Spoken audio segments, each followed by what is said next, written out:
nuestra sección semanal El Mundo en Guerra saludamos ya a Bruno Navarro, especialista en seguridad internacional y geopolítica. Señor Navarro, muy buenas noches. Buenas noches. Bueno, vamos a volver a hablar de este discurso de Trump, si le parece.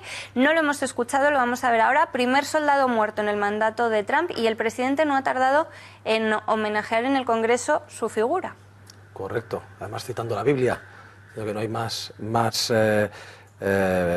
dice, según nos dice la Biblia, no hay mejor forma de morir, no hay mayor sacrificio que dar la vida por un amigo, y Owens ha muerto por sus amigos, su país y por nuestra libertad. Vamos a recordar las palabras de Donald Trump. I just spoke to our great General Mattis, just now, who reconfirmed that, and I quote, Ryan was a part of a highly successful raid that generated large amounts of vital intelligence that will lead to many more victories in the future against our enemy. Ryan's legacy is etched into eternity. Ha ocurrido en Yemen, Bruno. ¿Por qué Estados Unidos está ahora implicado en Yemen? Y sobre todo, ¿tenemos que esperar que haya más muertos? Es una guerra... Es una guerra que lleva desde 2015, es una guerra civil. Hay dos guerras paralelas, por decir 7, como siempre ocurre en estos lugares. En Yemen hay una guerra civil entre diversas facciones chiíes, que son los huthis, apoyados en gran medida por Irán, y otra facción suní apoyada por Arabia Saudí. Esta facción suní apoyada por Arabia Saudí la apoyamos también desde Occidente, especialmente el mundo anglosajón, Estados Unidos, Gran Bretaña, fundamentalmente de forma logística y con inteligencia, no con botas sobre el terreno. Pero a esto hay que sumar que Yemen es el centro de operaciones y la base principal en todos los sentidos de Al-Qaeda en la península arábiga, que desde que fueron expulsados Al-Qaeda de Afganistán, tras el 11S, Al-Qaeda en la península arábiga se ha convertido en la principal filial de Al-Qaeda en el mundo, la más potente, muy especializada en el terrorismo aéreo y en todos los órdenes, con lo cual, de hecho, ha influido en algunos de los ataques que hemos sufrido en Europa en estos años. Estaba la mano de Al-Qaeda, no solamente del Estado Islámico. Por lo tanto, es un objetivo, independiente de la guerra que hay allí, hay un objetivo importante que es, como en Libia, como en Siria, Irak, etcétera, es acabar con el yihadismo, esa guerra global contra el terrorismo, y por lo tanto Estados Unidos lleva una guerra paralela de drones con aviones no pilotados, donde está permanentemente bombardeando, ya lo hacían los presidentes anteriores, bombardeando objetivos importantes de Al-Qaeda en la península arábiga y también del Estado Islámico, que desde hace unos años también tiene su bota en ese lugar. ¿Podemos esperar más muertos?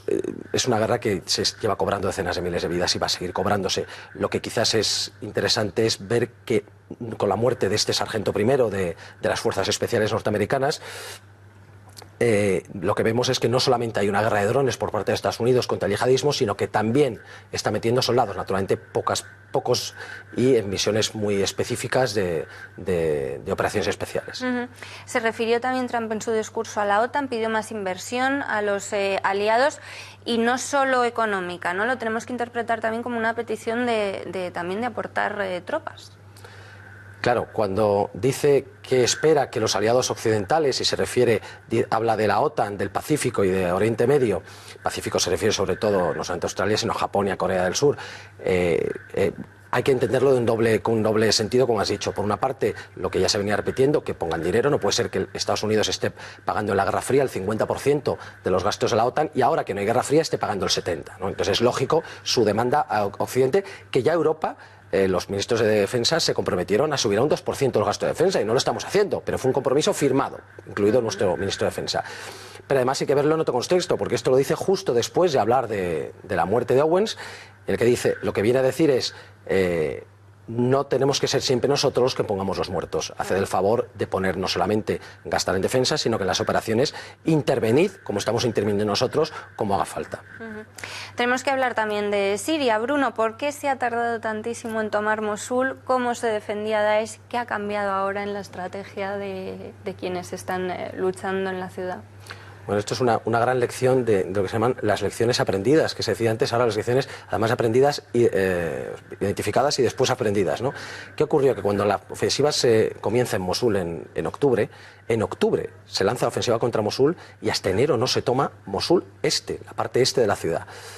¿Esto por qué es? Esto es porque el inicio de la ofensiva se hace de una forma muy convencional, con unidades blindadas en vehículos que creen que con su blindaje van a poder evitar las bajas. Se meten en las callejuelas estrechas de ese mare magnum laberíntico que son estas ciudades de Oriente Medio. Y una vez dentro, lo que hace el Estado Islámico, lo que ha hecho es lanzar coches suicidas que bloquean a las unidades, las dejan bloqueadas y lo que provocan es que a posteriori se lanzan motos bomba, lanzagranadas, todo tipo de artillería, todo tipo de lanzagranadas, de disparos, y anulan a esas unidades. Y lo que han conseguido es aprender que tienen que utilizar la técnica, que es la que utilizan ahora, que es mandar pequeños grupos de fuerzas especiales exclusivamente y por la noche, casa por casa, así han limpiado el este y así están limpiando el oeste. Bruno, muchísimas gracias. Nos hemos quedado sin tiempo, desgraciadamente. Seguiremos con este asunto próximas semanas, pero por hoy nos tenemos que ir. Les dejamos con Tiempos Modernos. Gracias por nada y a las 10 en punto, El Gato al Agua. Gracias, feliz noche.